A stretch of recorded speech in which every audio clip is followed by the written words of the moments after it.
Let us open our Bible on Psalms 25, verse 21.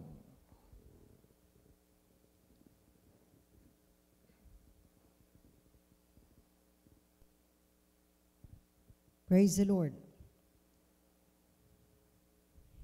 Let integrity and uprightness preserve me, for I wait on thee.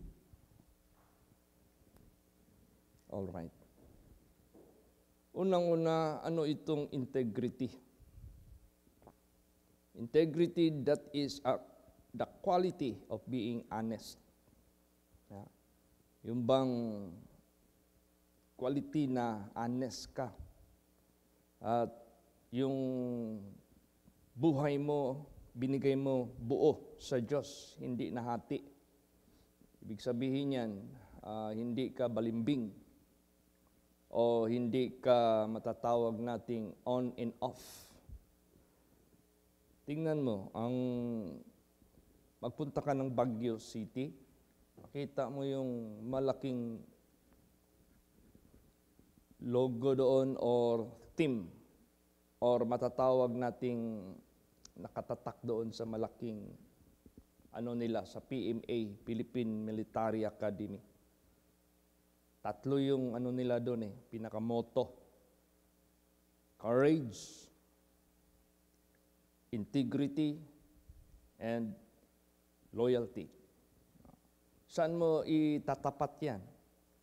Doon, para sa country mo, para sa bayan mo, na kailangan mo ng courage para sino mang gustong mag-invade o sisira sa iyong country, handa ka magpakamatay para sa country mo. At kung sa trabaho naman, dahil napakaraming bandido, napakaraming mga corruptions sa bansa na pinaglilingkuran mo, being a army or military or police, basta naglilingkod ka sa bayan mo, huwag kang magpakailan paman ma-bribe, huwag kang magpakailan paman masuhulan para lang palusutin mo yung mga bandido, palusutin mo yung mga corrupt officials, tapos bigyan ka kunwari ng porsyon sa kanilang korupsyon. Kailangan lahat yan, wala kang palulusutin at tatanggapin na suhol. Yan yung integrity. Integrity that is wholesome. Integrity that is loyalty. Loyal ka. Hindi nahahati yung puso mo na minsan pabor sa bayan, tapos minsan pabor naman doon sa mga korakot na sumisira sa bayan. O di ba ano ang resulta ng corruption sa Pilipinas? Itong mga balita ngayon sa atin na hindi natatago. Pagdating ng baha, o pagdating ng ulan, bumabaha. Pag-check ng lugar, yung mga projects na naaprobahan na, certified na accomplished, certified na na-releasean ng budget, certified na finished project. Pagdating doon sa actual, walang nakitang project. Kung meron mang nakitang project, nako, binuhusan lang ng siminto ang lupa. Walang tampering, walang mga bakal, wala. Landslide ka agad. Kunting baha. So, corruption, it destroys the country. Nagsisira yan sa country. So, sa buhay naman din natin, spiritually, if you are serving God, you have to be loyal to your God. Huwag mong palusutin ang kaaway ng Diyos na sumisira sa kaligtasan ng mga tao. Don't be bribed. So, integrity, napaka-importante niyan. And uprightness. Walang kabaluktutan na ginagawa. Preserve me. Ibig sabihin ng preserve, tuloy-tuloy. Hindi nasisira. Tuloy-tuloy, hindi nahihinto. Tuloy-tuloy, preserve me, for I wait on thee. O yung mensahe kagabi na huwag tayong sa tao maghintay ng honor o reward para sa tao tayo magpakita ng kagalingan natin. Doon natin ipakita sa Diyos. So kung sa Diyos natin ipapakita, ito yung pinaka-useful, ito yung pinaka-effective na pamamaraan na mapakita natin sa Diyos, itong ating integrity and uprightness. Yun ang dapat nating ma-maintain na ipakita sa Diyos. Dahil sa Diyos tayo naghihintay. Doon tayo nag-i-expect sa Kanya ng pangako na gagawin niya sa buhay natin, na lagi niya tayong bigyan ng katagumpayan. Lagi niya tayong bigyan kahit pa man ng lahat ng kanyang mga pangako na yung kapayapaan na hindi kayang ibigay ng mundo at hindi kaya bilhin ng pera, ibigay niya yan sa atin. Bakit kapayapaan? Kapayapaan, you are worry-free. Kapayapaan, there is no such anxiety. Kapayapaan, there is no such troublesome sa buhay mo. Because God is taking care of you. Dahil sa integrity and uprightness na nandyan sa iyo at sa Diyos ka naghihintay, you can rely on God. No? Reliable ang Diyos. It is impossible for God to lie. Kaya pasalamat tayo sa ating Panginoong Diyos na hindi tayo katulad sa tumatayo sa Komonoy na nagsisingka, hindi mo maasahan. Para tayong nagtayo o nakatayo sa bato na maaasahan mo, hindi ka magsising, hindi ka ipapahamak. Yun ang magiging kalagayan po natin. Alam mo, ang Diyos, lahat ng kanyang ginagawa sa tao, dinadaan niya yan sa kahatulan, dinadaan niya yan sa judgment. So, ibig sabihin yan, tinitimbang tayo ng Diyos. Tingnan mo yung city court. Tingnan mo yung mga lawyers. Ano ang logo ng kanilang pagka-abogado o kaya korte? Di ba timbangan? Di ba yung weighing scale? Ang ibig sabihin ng weighing scale, hinahatulan tayo accordingly sa ating gawa. So, ganun ang Diyos. Pag nagtayo tayo nag-stand tayo sa ating integrity, at yung ating loyalty sa Kanya, yung uprightness natin sa Kanya, pwede ka nang isalang sa kahatulan ng Diyos para tanggapin mo na ang reward, para tanggapin mo na yung biyaya ng ating Panginoong Diyos. Basahin natin ang Psalm 7 verse 8. Praise the Lord. The Lord shall judge the people. Judge me, O Lord, according to my righteousness and according to my integrity that is in me. Yan. Handa ka na ba sa kahatulan ng ating Panginoong Diyos? Kahit hindi pa natin sabihin yung kahatulan after death, kahit hindi pa natin sabihin kahatulan sa pagbalik niya kung buhay ka.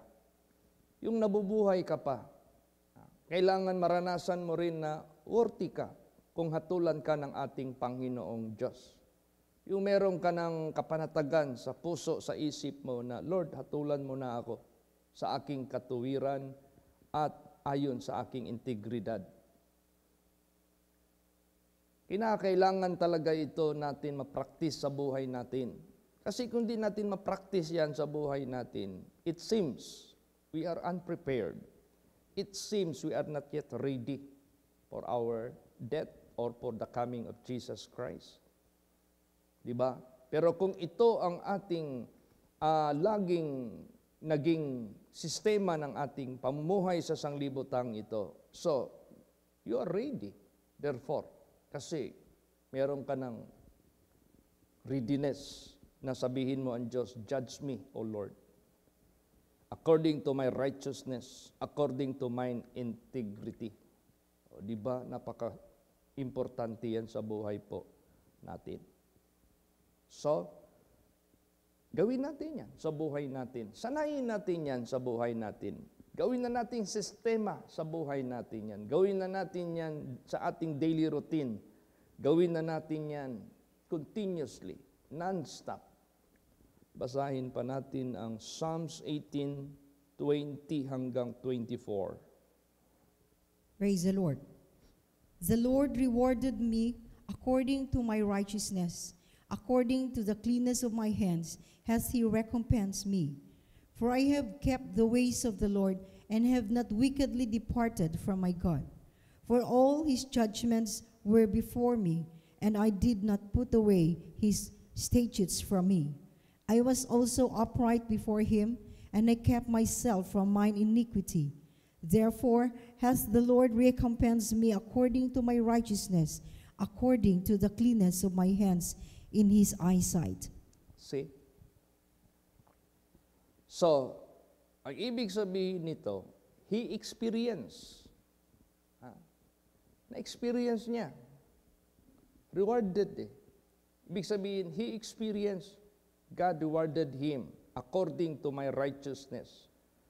Naka-experience siya ng reward ng Diyos o gantimpala ng Diyos. Dahil sa kanyang righteousness. He obeyed God. In times of temptation, in times of test sa buhay natin. Remember, David, before he became the king of Israel, he went through persecutions, trials in life, oppression. He was hunted to be killed. He was forsaken by his brethren. He was belittled by his brethren. Daming dinanas niya. Pero to God be the glory. Nalusutan niya lahat yon. And therefore, he said, God rewarded me. How? Ginawa siyang hari. He was anointed. He was chosen by God. He experienced the reward of God because of his obedience. So, kung sa buhay natin, dapat meron din tayong experience. Meron din tayong karanasan sa buhay out of our obedience. Hindi kay nakailang taon na tayo sa paglilingkod sa ating Panginoong Diyos. Hindi pa natin natikman, hindi pa natin nasubukan ang reward ng ating Panginoong Diyos habang nabubuhay tayo sa sanglibutang ito. Ay hindi pwede yun.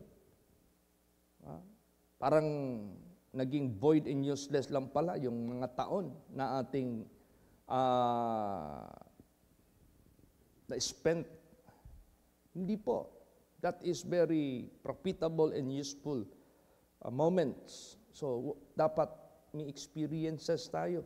How God rewarded us, how God blessed us, how God promoted us, how God provided our needs, how God grant the desires of our prayers, how God protected us, how God blessed us, ganun. At ito ay going upward pa ito, tuloy-tuloy pa ito. Eh, ganun ang kabutihan ng ating Panginoong Diyos. The Lord rewarded me according to my righteousness. According to the cleanness of my hands, hath He recompensed me. See, naranasan niyang hindi nagdumi sa kanyang kamay. Naranasan niyang gumawa ng katuwiran sa harapan ng ating Panginoong Diyos dahil tinuruan siya ng Diyos. David said, He taught me how to fight. He taught me how to be wiser than my enemies. For I have kept the ways of the Lord. Kept, past tense. See, naranasan niyang sumunod sa mga pamamaraan ng Diyos. Naranasan niya rin ang reward ng Diyos. I have not wickedly departed from my God. Dumating sa buhay niya, grabe yung pagsubok, halos mamumove na siya, halos give up na siya, but hindi niya ginawa yun. He patiently stay dyan sa ating Panginoon Diyos. He never departed, sabi dyan, from the Lord, from my God. For all His judgment were before me. Lahat ng kahatulan ng Diyos nasa harapan ko. Anong kahatulan ng Diyos? Word of God. Ito yung nagbibigay sa atin ng right decision. Tinuruan tayo ng Diyos what to decide, what to choose. Nilagay niya yan sa harapan natin. It is a matter of choosing it and apply it. God said, I set before you two things, life and death, curse and blessing. Therefore, choose life. O, nilagay niya yan sa harapan natin. For all His judgments were before me. I did not put away His statutes from me. O, hindi ko yan binaliwala. I remembered them. Hindi ko yan binabaliwala. I marked them. Hindi ko yan binabaliwala. I obeyed His instruction to choose the right way. I was also upright before Him. I kept myself from mine iniquity. Ako rin ay naging matuwid sa Kanya. Iningatan ko ang sarili ko sa kasalanan, sa kasamaan. Therefore hath the Lord recompensed me according to my righteousness, according to the cleanness of my hands in His eyesight. Yung mensahe kagabi. Gawin mo sa Diyos, huwag sa mata ng tao. Do what is right and good in the eyes of God, not in the eyes of the people of the world. O diba? In His eyesight, sabi dyan, malinis, ayon sa kalinisan ng aking mga kamay, sa paningin ng Diyos, sa mata ng Diyos. So, yan, ganun ka-importante yung ating paglakad sa integrity and uprightness. At yan, sanayin natin, pagpatuloy natin, at ingatan natin na huwag na tayo ma-derail. No? Tuloy-tuloy na yan, basahin natin. Psalms 26 verse 1. Praise the Lord. Judge me, O Lord, for I have walked in mine integrity. I have trusted also in the Lord, therefore I shall not slide. Yan. Hatulan mo ako, O Panginoon, lumakad ako sa aking integridad. Nanalig ako sa iyo, kaya ako ay hindi madudulas. Hindi ka mabagsak. You will never fall. You will never be stumbled. You will never be go to the miserable situation. Naalaala niyo yung pagsubok between kay David at saka kay King Saul. Pagsubok kay King Saul, unang-una, hindi siguro pagsubok, disobedience yun eh. Pagsubok sa kanya dahil inutusan siya ng Diyos to kill the Amalekites utterly. Ang tanong, nagawa niya ba? Hindi man niya nagawa. Kung sino yung pinaka-leader, kung sino yung pinaka-utak ng kalaban, yun ang kanyang in-spare. Tapos, ang kanyang mentality about that, gawin niya yung tao na yon as negosasyon sa mga ibang mga bagay sa kanyang kaharian in exchange of it. Yung pala,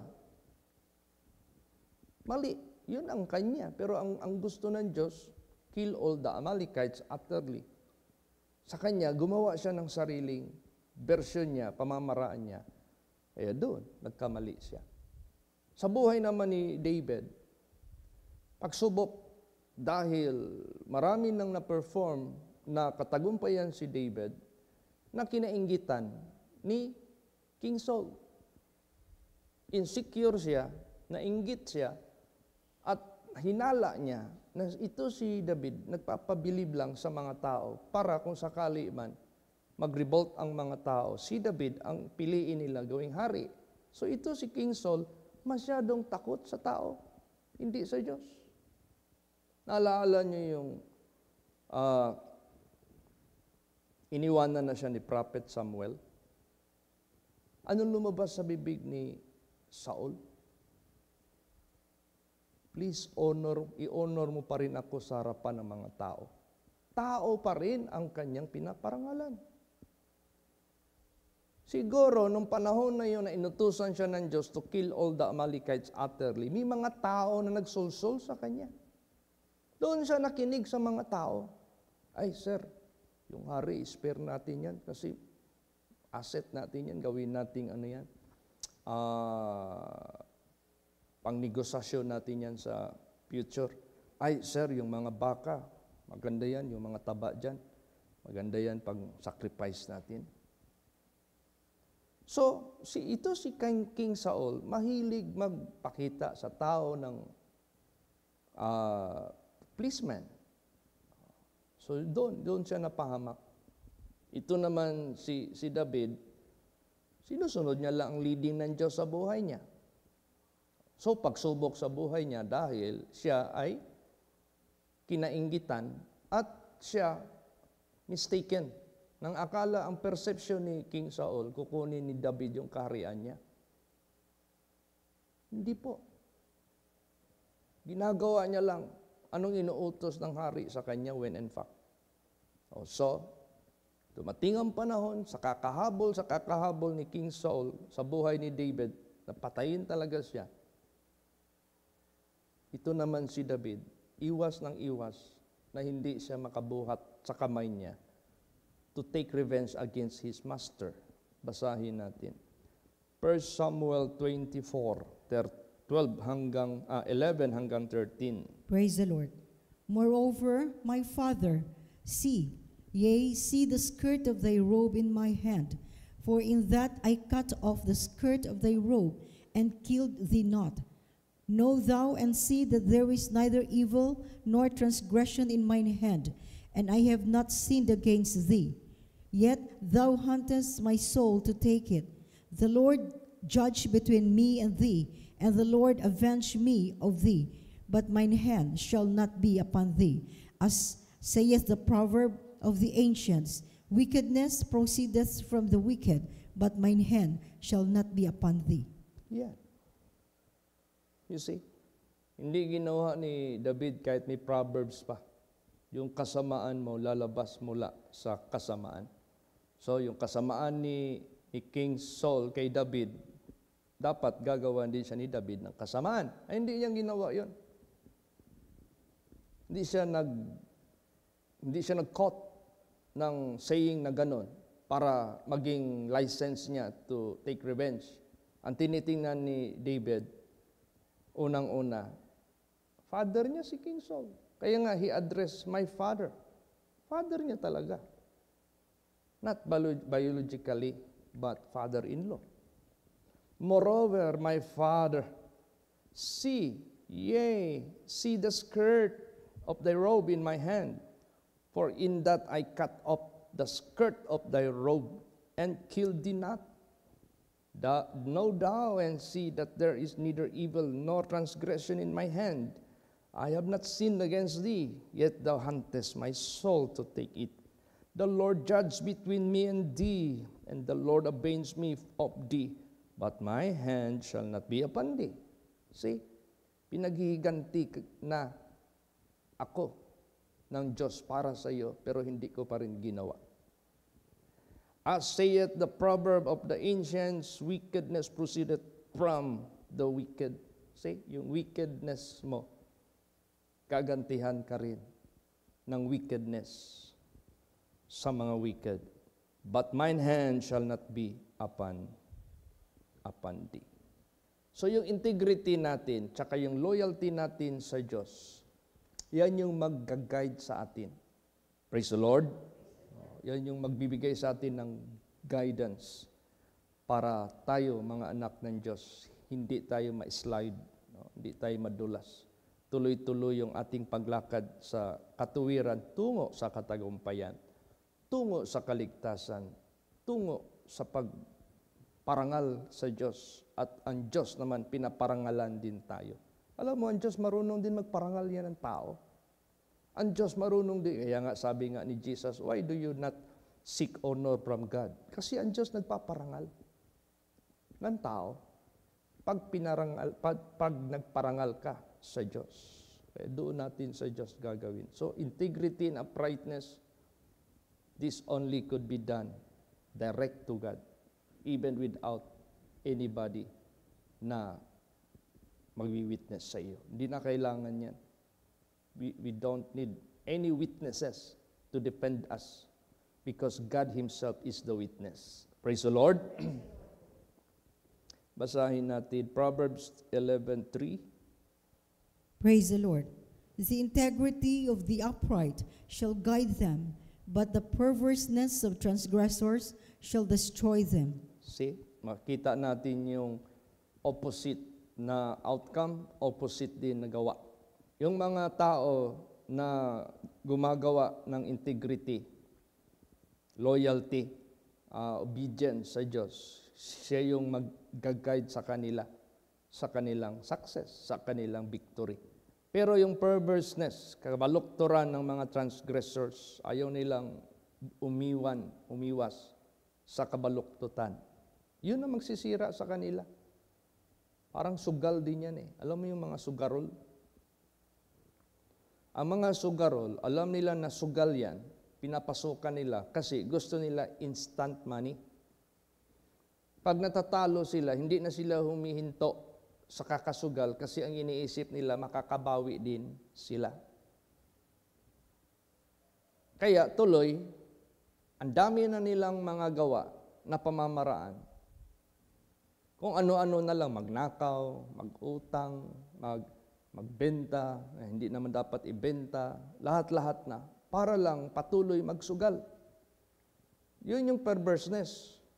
Hindi nila alam, yun ang ikapurdoy nila. Hindi nila alam, yun ang ikasisira ng buhay nila. Pero yung upright, hindi huminto yun sa paggawa ng matuwid. Tsaka yung paggawa ng integridad. Yun yung mag-guide sa kanila tungo sa kanilang blessedness. Kaya napaka-importante ang integrity and uprightness. Praise the Lord. At maliban dyan, tayo na mga magulang, hindi natin maiwasan, we are looking forward for the future of our children. Kasi anak natin sila eh. Kailangan natin silang proteksyonan, kailangan natin silang arugain, kailangan natin sila bigyan ng magandang buhay. At least kung iiwan man tayo sa sanglibutan, iiwanan man natin sila sa sanglibutang ito. Nandiyan sila sa magandang kalagayan. So, one way na gusto mo kasama ang mga children mo na ibibless ng Diyos, ngayon lumakad ka na lagi sa integridad. Isasali ng Diyos yan, hindi yan pababayaan. Basahin natin yung Proverbs 20 verse 7. Praise the Lord. The just man walketh in his integrity. His children are blessed after him. Yes. See? Pati yung mga bata, hindi yan pababayaan ng Diyos. Isasali ng Diyos yan. Bakit? Nakakonek yan sa damdamin mo eh. Nakakonek yan sa tawag nito, nakakonek sa puso mo. Nakakonek sa isip mo yung mga anak mo. So dahil nakakonek yan, ikokonek din yan ng Diyos na pagpalain ng Diyos. Basta ikaw mismo, lumakad ka sa integrity. Lumakad ka sa uprightness. Basahin pa natin Proverbs 13:22. Praise the Lord. A good man leaveth an inheritance to his children's children, and the wealth of the sinner is laid up for the just. See? Lahat na lang ng pabor ibibigay ng Diyos sa mga mabubuting tao. Di ka naman maging mabuting tao if you are not upright, if you are not walking in your integrity. Mag-iiwan ka ng inheritance to his children's children.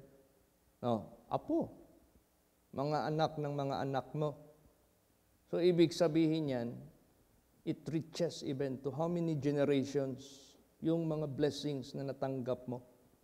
In the first place, yung spiritual blessings, kingdom of God. Secondly, yung buhay mo sa sanglibutang ito na naging successful, blessed by God. Mapapa-inherit mo pa yan sa anak ng mga anak mo. Mawi-witness mo pa yung success ng apo mo. Praise the Lord. yung kaligtasan sa mga apo mo.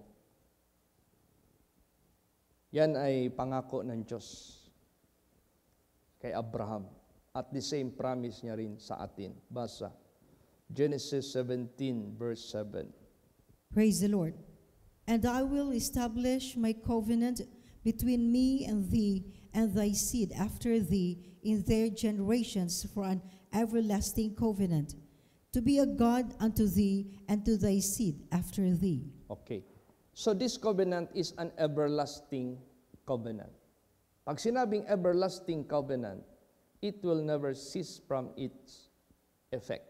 No? Hindi na mahihinto. Bakit everlasting, Pastor, ang buhay natin dito sa mundo? Temporary. Remember, we have chapter 2. Chapter 1 lang ito. Ang chapter 1, that is the quickest time of existence. Ang chapter 2, that is the longest, which is endless time na i-spend natin. Kaya forever. Praise the Lord.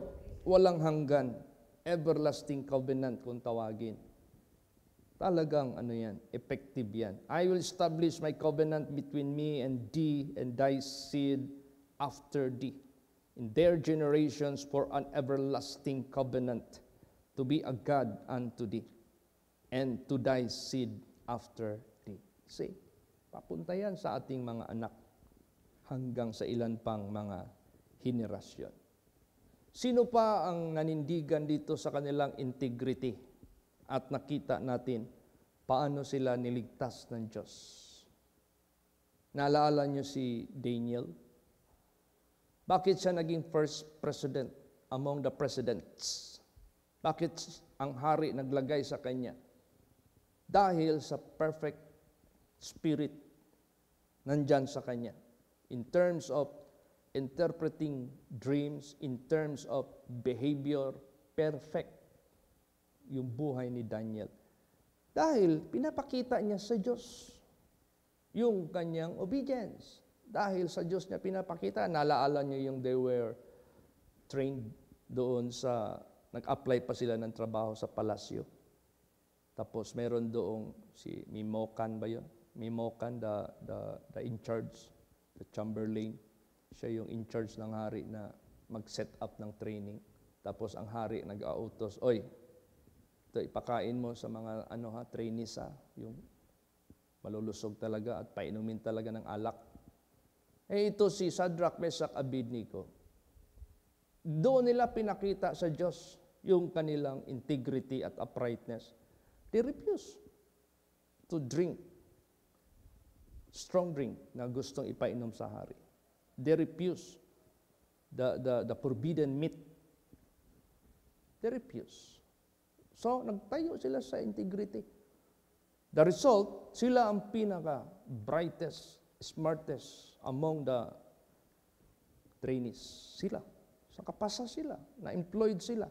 Nung na-employed na sila, ang kanila namang masasagasaan yung hari. Like Shadrach, Meshach, and Abednego. Ang hari na mismo nag-utos. Lahat ng mga sakop ko dito sa aking kaharian na nandito ngayon, in my presence, the moment you hear all kind of music instruments to be sounded, diyan na kayo mag-bow down sa image of mine na aking itinayo to be bowed down. Integrity, pinakita nila sa Diyos na hindi sila pwedeng gagawa kasi binawalan sila ng Diyos.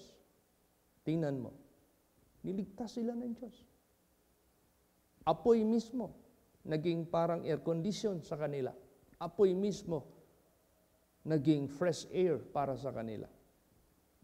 Turned into air condition. Nagtaka. Doon naniwala ang hari. Si Daniel naman, dahil sa kanyang integrity sa harapan ng Diyos, he was charged na matapon siya sa lion's den. Tingnan mo ano nangyari. Basahin natin. Daniel 6:22. Praise the Lord. My God hath sent his angel and hath shut the lions' mouths, that they have not hurt me. For as much as before him innocency was found in me, and also before thee, O king, have I done no hurt. Yes, innocency is found in me. There is no ill. There is no such kasamaan na kanilang ginagawa, secretly or openly. O tingnan mo, niligtas sila ng Diyos. Binigyan sila ng angel, o binigyan siya ng angel to shut the mouth of lions. Sa New Testament naman, ano naman ang stand ng mga disciples or apostles? Last verse, Acts 24:16. Praise the Lord. And herein do I exercise myself to have always a conscience void of offense toward God and toward men. Yes. Pag nakapakita mo yan sa Diyos, that you are void of offense. Anong void of offense? No offense at all. Wala kang nilapastanganan na kautusan ng Diyos o batas ng Diyos. Pag yan ay nagawa mo sa paningin ng Diyos, ganun din sa tao. You cannot afford to do so. Nagawa mo nga doon sa hindi mo nakikita. Diyan pa sa tao na nakikita mo. Kung nagawa mo doon sa hindi nakikita, ay lalot na magawa mo doon sa nakikita mo. Kaya void of offense siya in the eyes of God at sa tao. Praise the Lord. Yan yung nasa New Testament. At yan yung gusto ng Diyos na ipagtaguyod po natin. Ipagpatuloy natin yan sa buhay natin. So let integrity and uprightness preserve me, for I wait on thee. For I expect from thee. Na sa pagbalik mo, if I am already in the grave, gigisingin mo ako sa first resurrection. Isasama mo ako to meet you in the air. For I wait on thee, kung buhay ako sa pagbalik mo, in a twinkling of an eye, I shall be changed. Yun ang hinihintay ko sa iyo. So, therefore, let integrity and uprightness preserve me, for I wait on thee. Dito naman sa mundong ito, I have so much challenges, I have so much necessities, I have so much enemies, the unseen enemies, or sometimes physical enemies. Diyan ako naghihintay sa iyo ng pagtatanggol. Diyan ako maghihintay sa iyo ng protection. O di ba, ang dami nating ine-expect galing sa Diyos. So, what is therefore needed? Anong kailangan natin? The integrity and uprightness dapat ma-establish sa ating lahat. Amen? Praise the Lord. Magsitayo po ang lahat. Let us all pray. Hallelujah.